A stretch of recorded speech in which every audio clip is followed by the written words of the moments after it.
Quantum supercomputers, located in the long privatized sectors of the moon, we'll talk about them below, will make the technological advantage of the elites, having completely detached themselves from the rest of the human population, non-monetizable, as no equivalent by which this qualitative and not quantitative.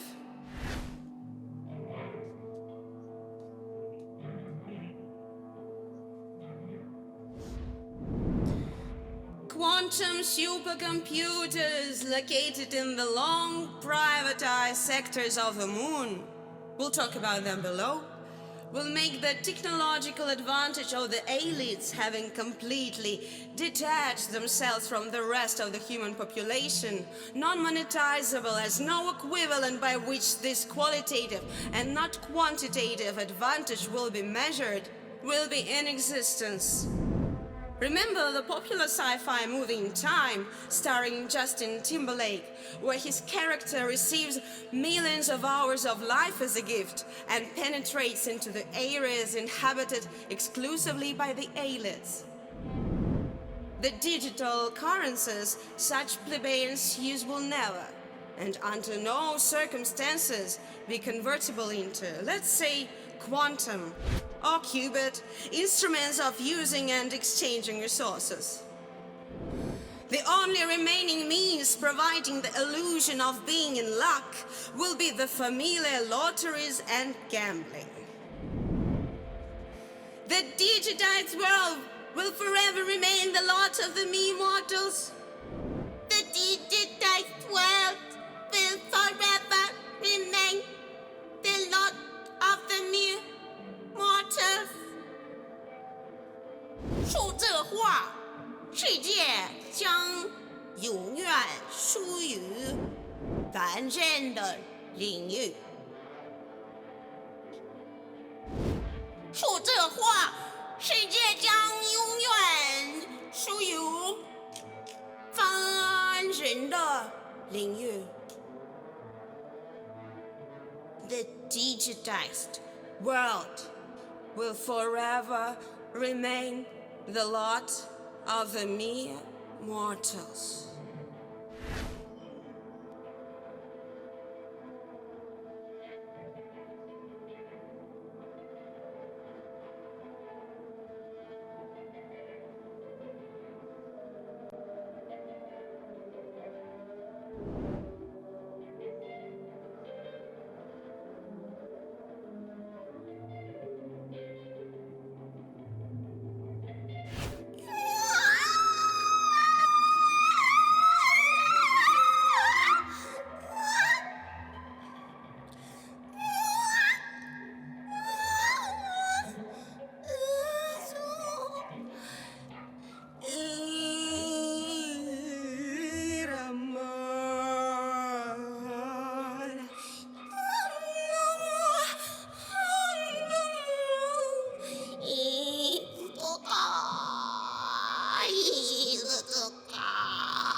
There is an island in the sea, and the island stands in a tree.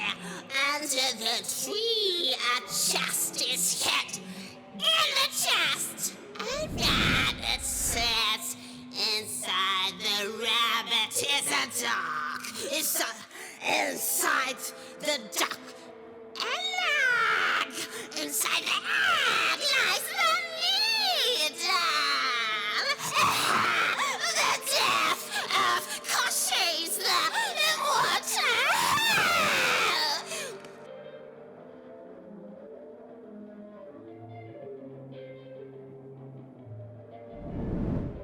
Let us think about something. Why didn't humans fly to the moon for a long 50 years, but suddenly set their sights on doing this in 2024? What are permanent stations on the moon required for?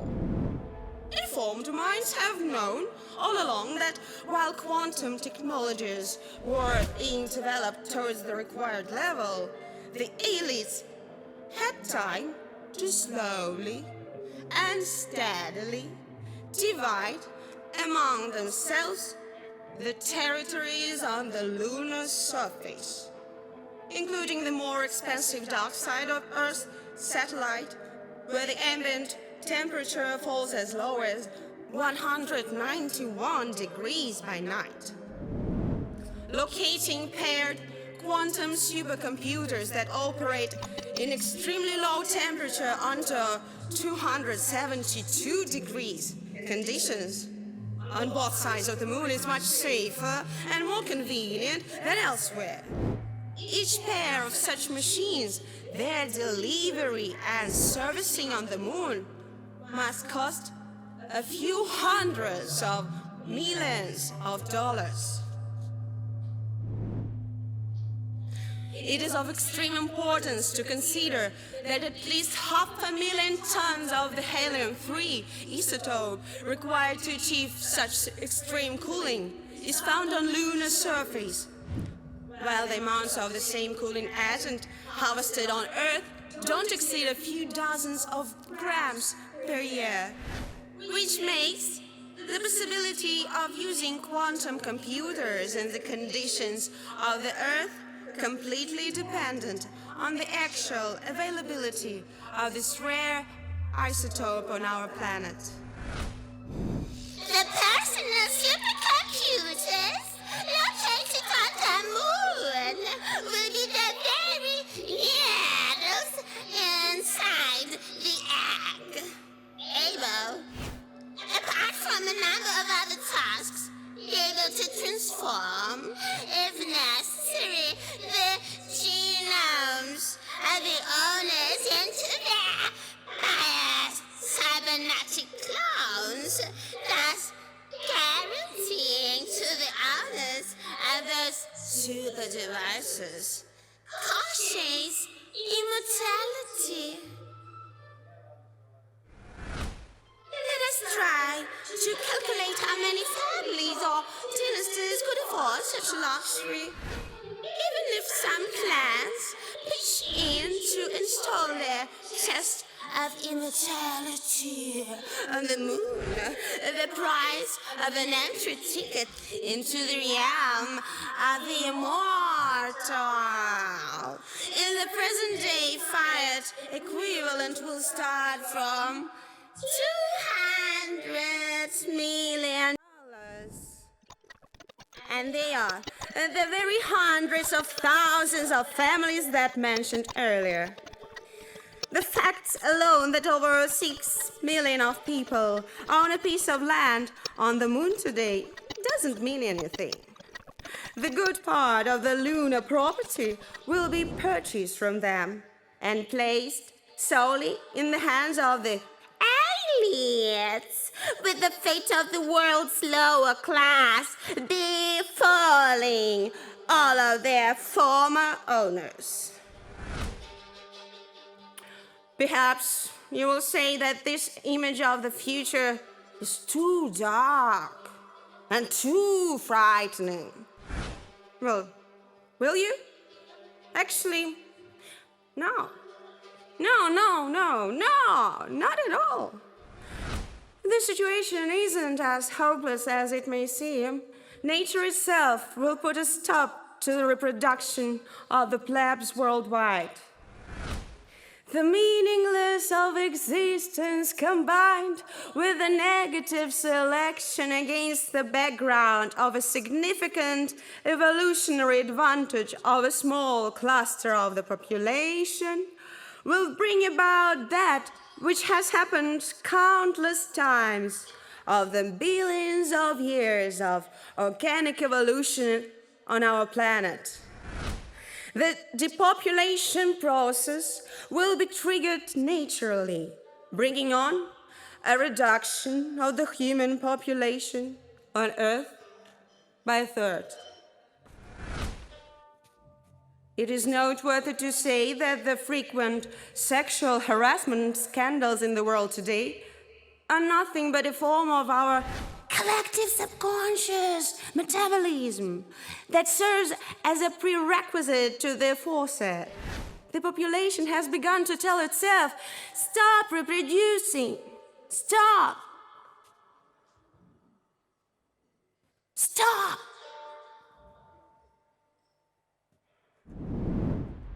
As a result of this, human ant-hills will become empty, and implacable entropy will destroy them as unnecessary.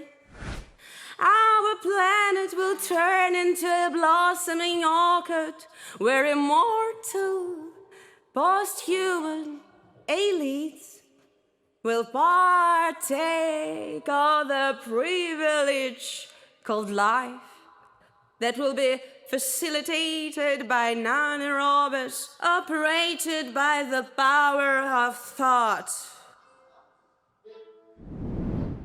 To finish with, allow me to express a proposition that the behavioral foundation of the biological species called Homo sapiens will undergo a qualitative change in 3 of its core inherent basic instincts. The reproduction instinct, passing the genome, will transform into endless prolongation of individuals' life. The instinct of food consumption will be replaced by non-invasive methods of replenishing energy supplies and sustaining the individual's physiological processes that will bring about a cardinal change of metabolism. The instinct of manifesting domination will transform into latent domination. This gives grounds for supposing that the notion of a posthuman is today becoming not ultimately and not as much a philosophical term or a publicist metaphor as it indicates a possibility of a new biological species springing forth in a not so remote historical perspective that, it would seem, the daring Friedrich Nietzsche had dreamt of, heralding to the world 1.5 centuries ago of the coming forth Superman that will in full right be nominated as homo melius, the perfected man, the perfected human. 100 times thus far has spirit as well as virtue flown away and blundered. Else, in our body dwells still all this delusion and blundering. Body and will has it there become. 100 times thus far has spirit as well as virtue tempted and erred. Yes, an attempt has been made. Else, much ignorance and error have become embodied in us. So much ignorance and error have become embodied in us. And 100 times thus far has spirit as well as virtue flown away and blundered. Alesya, in our body dwells still all this delusion and blundering. Body and will has it there become. 100 times this far has spirit as well as virtue attempted in earth. Yes, an attempt has been made, else much ignorance, much, and error have become embodied in us, have become embodied in us. 100 times thus far, spirit and virtue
verge of tempted